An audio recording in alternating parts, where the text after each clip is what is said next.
পদ্মর পরে মেহেককে বাঁচাতে প্ল্যান করলো গীতা। সম্পূর্ণ জানতে ভিডিওটিতে একটি লাইক করে প্রথম থেকেই দেখতে থাকো। গল্পের শুরুতেই দেখা যায় অগ্নিজিৎ মুখার্জির আর এক মেয়ে তানভি মুখার্জি চলে এসেছে। আর এসে প্ল্যান করতে শুরু করে। তার পাপা তখন বলে, কি বলছো তানভি? তানভি তখন বলে, হ্যাঁ পাপা, আমি একদম ঠিক কথাই বলেছি। আগে আমাদের বাড়ি থেকে সমস্যা মেটাতে গেলে প্রথমেই গিনি গাঙ্গুলিকে ওই বাড়িতে পাঠাতে হবে। ওই গাঙ্গুলি বাড়ির কোনো সদস্যই আমাদের বাড়ির সাথে থাকবে না, বুঝতে পেরেছ? এরপর নিজের প্ল্যানটা বললে তখনই কিরণকান্তি ব্যানার্জি বলে, এটা তো দারুণ প্ল্যান, আমার কিন্তু এই প্ল্যানটা ভারী পছন্দ হয়েছে। অগ্নিজিৎ মুখার্জি, আমরা এই প্ল্যান অনুযায়ী চললেই বাজিমাত করতে পারবো, আমাদের পক্ষে বাজিমাত করা সম্ভব হবে। তখনই তানভি মুখার্জি বলে, মেয়েদের বুদ্ধি মানে প্রলয়ঙ্কারী, আর সেটা আমি দেখিয়ে দেব, আমাকে করতেই হবে। অগ্নিজিৎ মুখার্জি বলে, ঠিক আছে, তুমি যখন করতে চাইছো তাতে আমার কোনো আপত্তি নেই। ভজন তখন বলে, স্যার প্ল্যানটা ভালো, একবার যদি প্ল্যানটা সাকসেসফুল হয়ে যায় তাহলে আর দেখতে হচ্ছে না, সবটাই খুব ভালোভাবে হয়ে যাবে। এর মধ্যেই তানভি গিনিকে আর গীতাকে জব্দ করতে চাইছে। অন্যদিকে দেখা যায় গীতা দরজা খুলতেই দেখে তানভি মুখার্জি এসেছে, কিন্তু গীতা তো তানভিকে দেখে চিনতে পারেনি। আর তখনই তানভিকে দেখে চিনতে পেরেছিল পদ্ম। তানভি তখন বলে, কিরে পদ্ম, তুই আমাকে চিনতে পারিসনি? পদ্ম তখন বলে, দিদিমণি আপনি এই বাড়িতে? তখনই তানভি বলে, হ্যাঁ আসতেই হলো, কারণ আমি আমার পাপাকে সাহায্য করতে চাই। পাপার যে সমস্ত অপমান হয়েছে সেগুলোর বদলা নিতে এসেছি। লখনৌতে আমি একটা কেসে বিজি হয়ে পড়েছিলাম, তার মধ্যেই যে জল এতদূর গড়িয়ে যাবে সেটা আমি স্বপ্নেও ভাবতে পারিনি।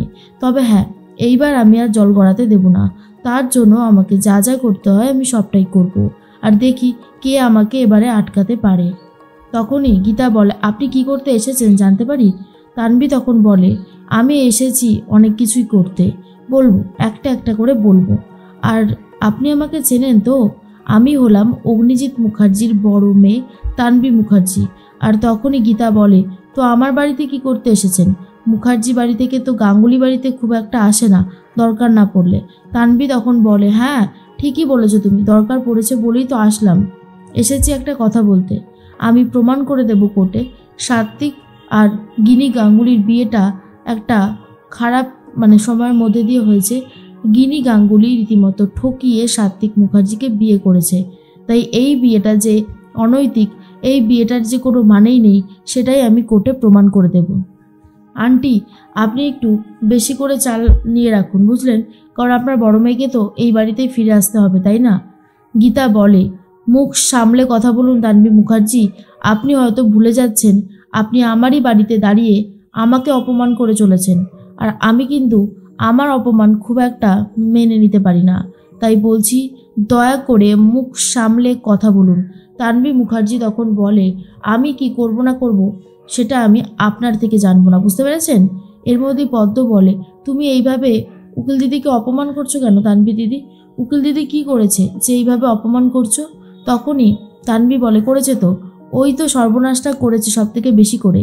ও আমাদের বাড়িতে গিয়েছিল আর ওর দিদিকে দিয়ে এসেছে, তারপর নিজেও ছক কষে আমার ছোট ভাইকে বিয়ে করে নিয়েছে, তারপর আমার বাবাকে প্রথম কেসে হারিয়ে দিয়েছে দেবরূপার কেসে। আর কৃপানের কেসটা হেরে গেছিল ঠিকই, কিন্তু উচ্চ আদালতে অ্যাপ্লাই করে তারপরেই কৃপানকে বেল করিয়ে নিয়ে এসেছে, জামিনে ছাড়ানো হয়েছে। এরপরে কৃপান তো মুক্ত হবেই। আর তখন গীতা বলে, কৃপান মুক্ত হবে না, ও যে অসভ্যতামি করেছে তার শাস্তিও পাবেই। পদ্ম তখন বলে, তুমি জানো না তানভি দিদি, ও আমাকে আমার হাত ধরে টেনেছে, আমাকে অপমান করেছে, আমার সাথে অন্যায় করেছে। তানভি তখন বলে, এই চুপ কর তো, একটু হাত ধরে টেনেছে তো কি হয়েছে? তুই কি মোমের পুতুল নাকি যে হাত ধরতেই তোর হাত গলে গেল? অবস্থা বুঝে ব্যবস্থা, তুই এইটুকু সহ্য করে নিতেই পারতিস, তাহলে তো তোকে আর বেশি সাফার করতে হতো না। এই যে কোর্টে যাচ্ছিস, তোকে নিয়ে নোংরা নোংরা কথা উঠছে, কাঠগড়ায় দাঁড়িয়ে সাক্ষী দিচ্ছিস, ভালো লাগছে এগুলো করতে? বড়লোক বাড়িতে এরকমটা হামেশাই হয়ে থাকে, সব কিছুর সাথে মিলিয়ে গুছিয়ে নিতে হয়, বুঝেছিস? তুই যেটা করেছিস সেটাকে বলে অন্যায়।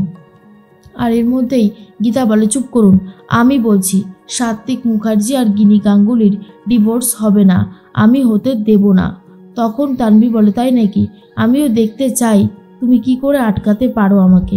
গীতা বুঝতে পারে তানভি মুখার্জিও বড্ড বেশি বাড়াবাড়ি করছে, তাই তাকে থামাতে হলে আবারও আমাকে মাঠে নামতেই হবে, যেভাবেই হোক না কেন।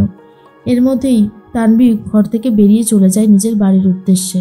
গীতা বলে, তানভী মুখার্জি যতই বাড়াবাড়ি করুক না কেন, ওনার শেষ আমি দেখে তবেই ছাড়ব। এর মধ্যেই মেহেক যাচ্ছিল ঘর থেকে, ঠিক তখনই চলে এসেছে কৃপান। কৃপানকে দেখে মেহেক বলে, কি ব্যাপার, তুমি এখানে কি করছো? কি করতে এসেছো তুমি এখানে? কৃপান তখন বলে, এসেছি দরকারে। পকেট থেকে একটা আংটি বের করে সেই আংটিটা জোর করে মেহেকের আঙুলে পরিয়ে দেয়। মেহেক তখন বলে, এটা কি করলে তুমি? তুমি এইরকমভাবে জোর করে আমাকে আংটি পরিয়ে দিলে? এই বলে ঠাস করে কৃপানকে একটা চড় মেরে দেয়। আর কৃপান তখন বলে, মেহেক, তুমি আমাকে এইভাবে মারতে পারো না। আমাদের এঙ্গেজমেন্ট হয়ে গেছে, আমি তোমাকে এঙ্গেজমেন্ট রিংটা পরিয়ে দিলাম। মেহেক তখন বলে, অসম্ভব, আমি তোমাকে বিয়ে করতে পারবো না, সম্ভব না। তোমাকে বিয়ে করা মানে নিজের সর্বনাশ নিজে করা, আর আমি সেটা করতে পারবো না। মেহেকের কথা শুনে তখনই কৃপান বলে, কেন, কি করেছি আমি? আমি পদ্মর হাত ধরেছিলাম, সেটাতে কি এমন অন্যায় হয়েছে? মেহেক বলে, আমি সে সমস্ত ব্যাপার নিয়ে তোমার সাথে অন্তত কোনো কথা বলতে চাই না। আশা করি তুমি বুঝতে পেরেছ। এরপরেই মেহেক সেখান থেকে চলে যাচ্ছিল, ঠিক তখনই দেখে পরিবারের সবাই তাকে ঘিরে ধরেছে আর বলে, যা হবার হয়ে গেছে। তোমাকে মেহেক, এই যে একটা কথা বলি শোনো, কৃপানকেই বিয়ে করতে হবে। কিন্তু মেহেক বারবার করে বলে, আমি এই বিয়ে করতে পারবো না, আমি এই শয়তান ছেলেটাকে বিয়ে করতে পারবো না। তার মধ্যে অগ্নিজিৎ মুখার্জি এসে যায়। অগ্নিজিৎ মুখার্জিকে মেহেক কান্নাকাটি করতে করতে বলে, প্লিজ প্লিজ পাপা, তুমি আমার সাথে ওর বিয়ে দিও না। এই ছেলেটাকে আমি আর ভালোবাসি না, ও অন্যায় করেছে, আর আমি একজন অপরাধীর সাথে নিজের জীবনটাকে জুড়তে পারবো না, বিশ্বাস করো পাপা। তখনই তানভীর মুখার্জি বলে, মেহেক, তুই কিন্তু একটু বেশি বাড়াবাড়ি করছিস, করিস না, এই বাড়াবাড়িগুলো তোকে মানায় না। মেহেক তখন বলে, দিভাই তুই এসব কি বলছিস? আজ যদি তোকে এরকম একটা অপরাধী ছেলের সাথে বিয়ে দেওয়া হতো, তুই পারতিস বিয়ে করতে? বল দিভাই, চুপ করে থাকিস না। তানভী তখন বলে, তোকে মেহেক বলে দিলাম তো, আমি যেটা বলেছি সেটা শুনতেই হবে। এর মধ্যেই গীতা ফোন করেছে কৃপানকে আর বলে, শোন বাবু শোনা, নোংরা যেই চালটা চেলেছিস সেটা কখনোই সফল হতে দেব না, সেটা সফল হতে পারে না। তুই যদি বাড়াবাড়ি করিস তাহলে কিন্তু আমাকেও মাঠে নামতে হবে। এরপর অগ্নিজিৎ মুখার্জি বলে, কে ফোন করেছে? তখনই কৃপান বলে দেয়, গীতা ফোন করেছে। গীতা ফোন করে আমাকে থ্রেট করছে। মেহেক তখন বলে, গীতা বৌদিকে ফোন করে সবটা বলতে হবে আমায়, আমি কোনোভাবেই কৃপানকে বিয়ে করতে পারবো না, এটা তো একেবারে অসম্ভব। তখনই গীতা পদ্মর সাথে কথা বলে আর বলে, এদের ব্যাপার স্যাপার আমার খুব একটা ভালো লাগছে না, তাই যা করবার ঝটপট করে করতে হবে, বুঝলি পদ্ম? আমাকে দরকার হলে ওই বাড়িতে যেতে হবে। পদ্ম তখন বলে, কি বলছো উকিল দিদি, তুমি শেষ পর্যন্ত ওদের বাড়িতে যাবে? পদ্মর কথা শুনে গীতা বলে, যেতে তো আমাকে হবেই, সত্য উদ্ঘাটন করার জন্য আমাকে যেখানে প্রয়োজন সেখানেই যেতে হবে।